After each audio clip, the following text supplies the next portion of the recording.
This is your WCFW Daily News Roundup for 105.7 CFW in Chippewa Falls and 93.5 The Tap in Eau Claire.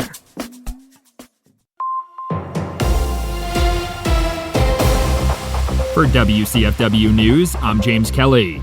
The Prescott City Council recently approved an agreement with Landmark Conservancy to provide residents with easier access to Pine Coulee Nature Preserve. The organization recently purchased 73 acres of land for the preserve as part of an effort to expand outdoor recreation opportunities in the area. The agreement will allow residents to park on Monroe Street and Cedar Lane and travel through the Pine Glen Cemetery to access the preserve. The agreement is meant to be a temporary solution while planning for a tunnel running under Highway 35 continues.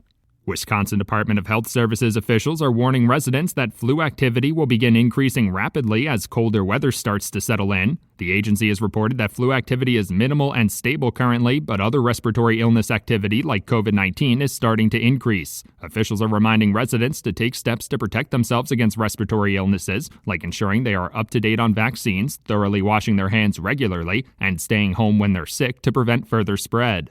Attorney General Josh Kaul has announced Wisconsin has joined a multi-state coalition in filing an amicus brief challenging the Trump administration's use of the National Guard in Oregon. According to a press release, the brief argues the Trump administration has relied on exaggerated and inaccurate descriptions to justify the deployment of the National Guard for civil law enforcement. It also argues that states have an interest in ensuring their National Guard units are available to continue providing their usual essential services, like responding to natural disasters.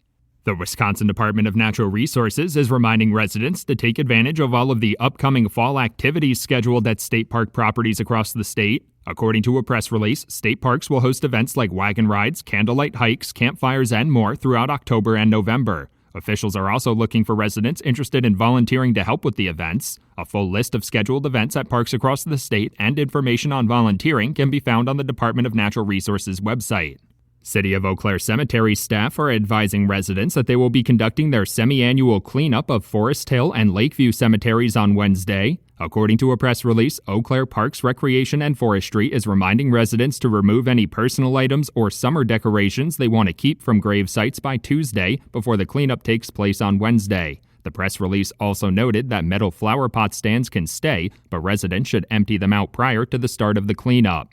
The Eau Claire Area School District adopted its preliminary budget at its meeting this month. District officials say the 2025-2026 preliminary budget is balanced at around $219 million and credited the approval of a 4-year operational referendum by voters. It includes pay increases for all district staff members and increased overall staff sizes to address concerns about growing class sizes. The school board will hold a special meeting on October 27th to vote on final approval for the 2025-2026 budget.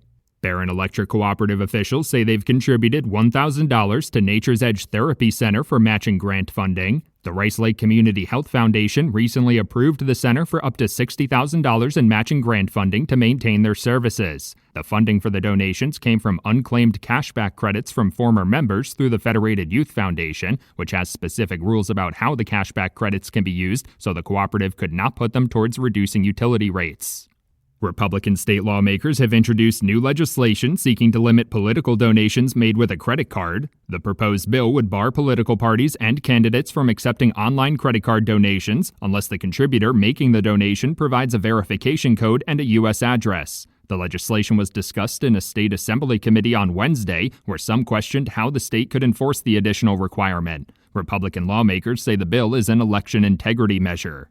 The Wisconsin Department of Revenue is warning residents about a tax refund text scam. According to agency officials, residents have reported receiving a text claiming that their tax refund request has been processed and approved over recent weeks. The text claims that the potential victim needs to provide their bank account information to receive the tax refund and that the refund will be forfeited if they don't provide that information. Officials say the Department of Revenue does not send unsolicited text messages requesting personal information.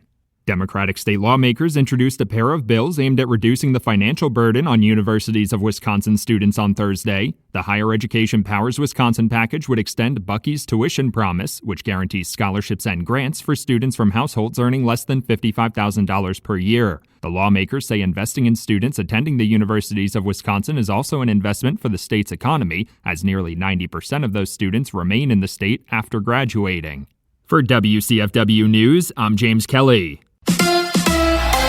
Baseball tonight. Hi, I'm Mike Clemens with sports. The Brewers and the Dodgers meet for Game 1 of the National League Championship Series at AmFam Field. The last time the Brewers made it this far was in 2018, when they lost in 7 games to this same Dodgers team. The Dodgers then advanced to the World Series, but lost to the Boston Red Sox in 5. College football. The Badgers, with another poor performance, losing 37-0 on homecoming to the Iowa Hawkeyes. Badgers head coach Luke Fickell. Fall camp, I would tell you that we were in a better place.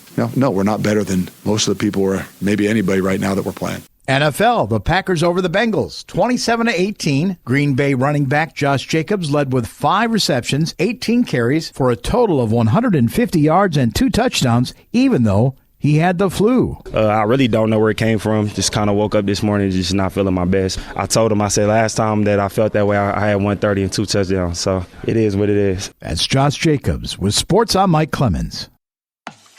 That's your WCFW and the TAP Daily News Roundup from Civic Media. Subscribe to this podcast on Spotify, Apple, or wherever you find your podcasts. Find more news at WCFW.FM or thetap.fm.